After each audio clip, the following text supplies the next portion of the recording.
Math mastery hub में आप सभी का स्वागत है। आज का हमारा स्पेशल क्लास रीजनिंग का है, जिसमें रीजनिंग के कुछ प्रश्नों को हल करेंगे। पहला प्रश्न है, लुप्त संख्या का मान ज्ञात कीजिए। तो रीजनिंग के इन प्रश्नों में इस प्रकार है कि जैसे जो संबंध 14 का 9 के साथ है, ठीक वही संबंध 26 का दिए हुए विकल्पों में से किस संख्या के साथ होगा। यदि हम ध्यान से देखें तो 14 में यदि 2 से भाग दें तो 7 प्राप्त होता है, और फिर 7 में 2 जोड़ दें तो फिर 9 प्राप्त हो जाता है। अर्थात कह सकते हैं 14 बटे, अगर हम इसमें 14 बटे 2 करते हैं तो 14 बटे 2 बराबर 7 प्राप्त होता है, और फिर 7 में 2 जोड़ दें तो 7 प्लस 2 9 मिल जाता है। ठीक यही प्रक्रिया हम 26 के साथ देखेंगे।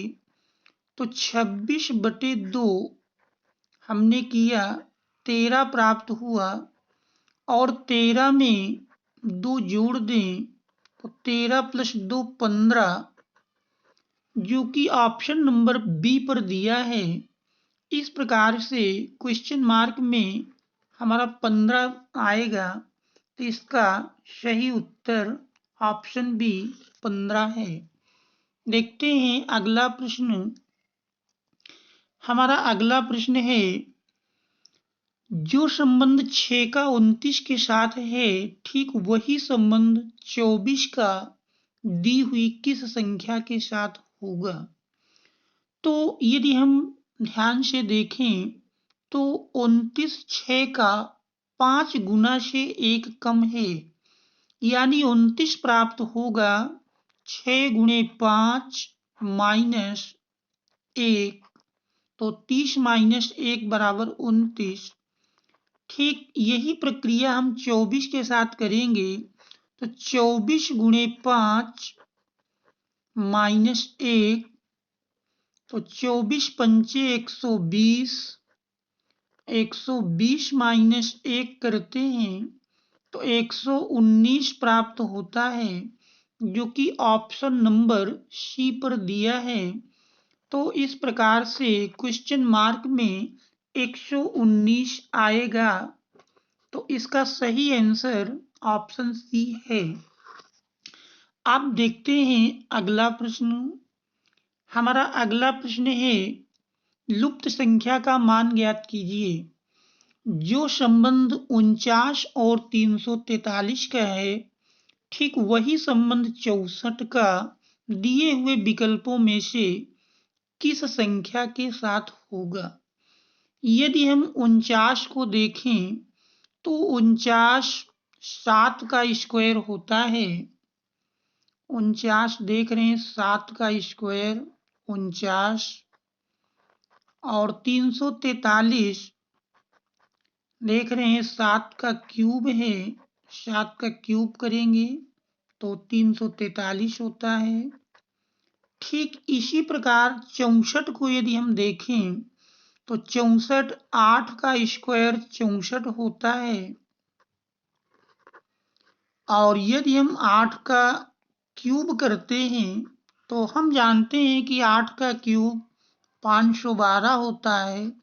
तो इस प्रकार से इसका सही आंसर ऑप्शन ए 512 है। अतः क्वेश्चन मार्क के स्थान पर 512 होगा। अब देखते हैं अगला प्रश्न। अगला प्रश्न है, लुप्त संख्या का मान ज्ञात कीजिए। जो संबंध 8 और 28 में है, ठीक वही संबंध 27 का दिए हुए विकल्पों में से किस संख्या के साथ होगा। तो यदि हम 8 को देखें, 8 जानते हैं 2 का क्यूब होता है, 2 का क्यूब 8 मिलता है। इसके बाद अगर हम 28 को देखें तो चूंकि 3 का क्यूब 27 से एक अधिक है, 3 का क्यूब प्लस 1 और 3 का क्यूब 27 प्लस 1 28। तो इस प्रकार से 8 और 28 के बीच जो हमने संबंध देखा, 8 चूंकि 2 का क्यूब है और 28 2 प्लस 1 3 का क्यूब प्लस 1। इसी प्रकार से 27 3 का क्यूब है, 3 का क्यूब 27 और 3 से एक अधिक संख्या तो 3 प्लस 1 यानी 4 का क्यूब प्लस 1। तो 4 का क्यूब जानते हैं, 4 का क्यूब प्राप्त होगा 4 चौको 16 चौको 64 और 64 प्लस 1 65। तो इस प्रकार से ऑप्शन डी सही है। तो क्वेश्चन मार्क में संख्या 65 आएगी। अब देखते हैं अगला प्रश्न। हमारा अगला प्रश्न है लुप्त संख्या का मान ज्ञात कीजिए। तो जो संबंध 6 का 5 के साथ है, ठीक वही संबंध 8 का किस संख्या के साथ होगा। तो इसमें यदि हम देखें तो 6 का आधा करते हैं, तो यदि 6 का हम आधा करेंगे 6/2 3 प्राप्त होगा और 3 से देख रहे हैं 2 अधिक है 5, यानी 5 3 में 2 प्राप्त जोड़ने पर प्राप्त होता है। ठीक यही प्रक्रिया हम 8 के साथ करते हैं। 8 का आधा किए 4 मिलेगा और 4 में यदि हम 2 जोड़ दें तो 4 प्लस 2 इक्वल टू 6 प्राप्त होता है। तो देख रहे हैं ये ऑप्शन नंबर सी पर दिया है, तो इस प्रकार से ऑप्शन सी सही है। तो क्वेश्चन मार्क में संख्या 6 होनी चाहिए। अब देखते हैं अगला प्रश्न। हमारा अगला प्रश्न है लुप्त संख्या का मान ज्ञात कीजिए।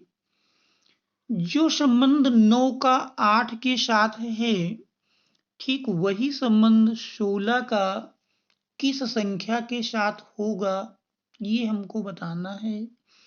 तो 9 हम देखते हैं कि 3 का स्क्वायर होता है, 9 3 का स्क्वायर। और 8 की बात करें तो 8 2 का क्यूब होता है, 2 का क्यूब 8। इसी प्रकार 16 अगर देखें तो 16 4 का स्क्वायर 16 होता है।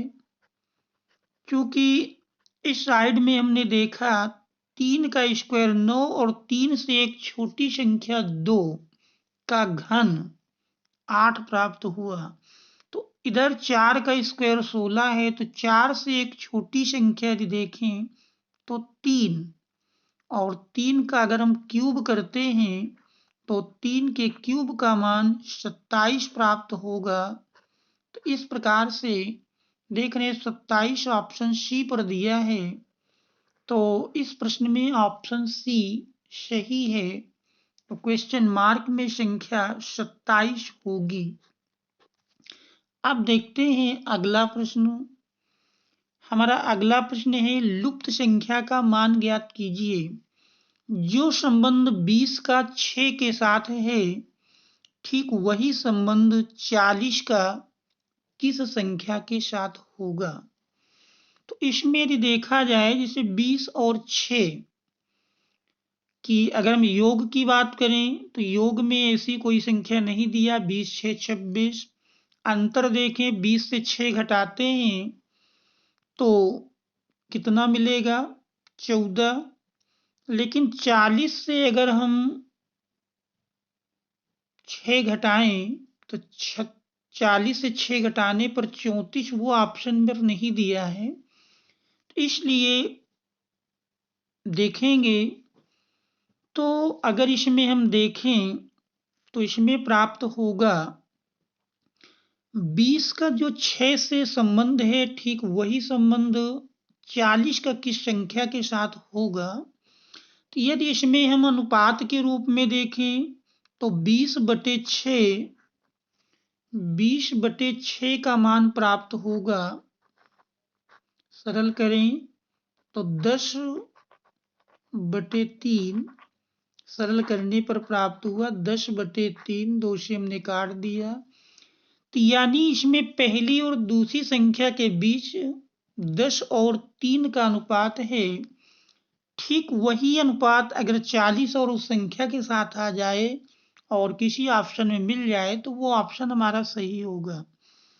तो देख रहे हैं 4 दहम 40 यानी 4 तेई 12, तो 40 और 12 का अनुपात आप करेंगे तो 40 और 12 का अनुपात हमारा 4 से काट देंगे, 4 तेई 12, 4 दहम 40, तो देख रहे हैं 10:3 मिल जाएगा। तो इस प्रकार से इसमें क्वेश्चन मार्क के स्थान पर संख्या 12 होगी जो कि ऑप्शन डी पर दी है। इस प्रकार से इस प्रश्न का ऑप्शन डी सही उत्तर है। आप देखते हैं अगला प्रश्न, लुप्त संख्या का मान ज्ञात कीजिए। 3 का जो संबंध 30 से है ठीक वही संबंध 7 का किस संख्या के साथ होगा, ये हमको ज्ञात करना है।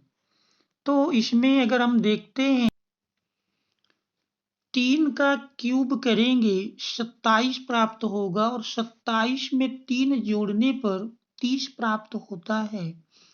तो इस प्रकार से पहली संख्या का घन करेंगे और घन में पहली संख्या को जोड़ देंगे तो दूसरी संख्या मिल जाती है, यानी 3 का क्यूब प्लस 3 इक्वल टू अगर देखें तो 3 का क्यूब 27 प्लस 3 इक्वल टू 30 मिल जाता है। और ठीक यही संबंध यदि हम 7 के साथ देखें तो 7 का क्यूब करेंगे और फिर पहली संख्या अर्थात 7 ही ऐड करेंगे, तो इधर भी हमने पहली संख्या का घन किया और उसमें पहली संख्या को जोड़ दिए। ठीक वही संबंध इधर पहली संख्या का घन 7 का घन जानते हैं 343 प्लस 7 यदि जोड़ दें तो 350 प्राप्त हो जाता है जो कि ऑप्शन डी पर दिया है। तो इस प्रकार से इस प्रश्न में क्वेश्चन मार्क के स्थान पर 350 होगा। अब देखते हैं अगला प्रश्न। हमारा अगला प्रश्न है, जो संबंध 5 और 8 में है ठीक वही संबंध 15 का दिए हुए विकल्पों में से किस संख्या के साथ होगा। तो देख रहे हैं 8 5 से 3 अधिक है, यानी पहली संख्या में 3 को जोड़ने पर दूसरी संख्या प्राप्त हो जाती है। 5 प्लस 3 बराबर 8। और इधर देख रहे हैं 15, इसमें भी अगर हम 3 जोड़ दें तो 15 प्लस 3 बराबर 18। तो इसमें देख रहे हैं 18 विकल्प नंबर ए पर दिया है। तो इस प्रश्न का सही उत्तर ऑप्शन ए 18 अर्थात क्वेश्चन मार्क के स्थान पर 18 होगा। अब देखते हैं अंतिम प्रश्न, 10वां प्रश्न, लुप्त संख्या का मान ज्ञात कीजिए। 4 और 32 में जो संबंध है ठीक वही संबंध 7 का दी हुई किस संख्या के साथ होगा। इसमें अगर देखा जाए तो 4 का स्क्वायर 16 और 16 का 2 गुना, यानी इसमें पहली संख्या के स्क्वायर का दुगना करना है। 4 का स्क्वायर इंटू 2, तो 4 का स्क्वायर 16 और 16 में 2 से गुणा करेंगे तो 16 दूनी 32 प्राप्त हो जाता है। ठीक यही प्रक्रिया हम दूसरी तरफ के पद 7 में करेंगे, तो 7 का स्क्वायर इंटू दुगना करेंगे तो 7 का स्क्वायर देख रहे हैं 49 इंटू 2, 49 दूनी 98, तो 98 देख रहे हैं विकल्प नंबर ए पर दिया है। तो इस प्रकार से क्वेश्चन मार्क के स्थान पर 98 होगा। तो इस प्रकार से प्रश्न में ये ऑप्शन ए सही है। Thanks all of you.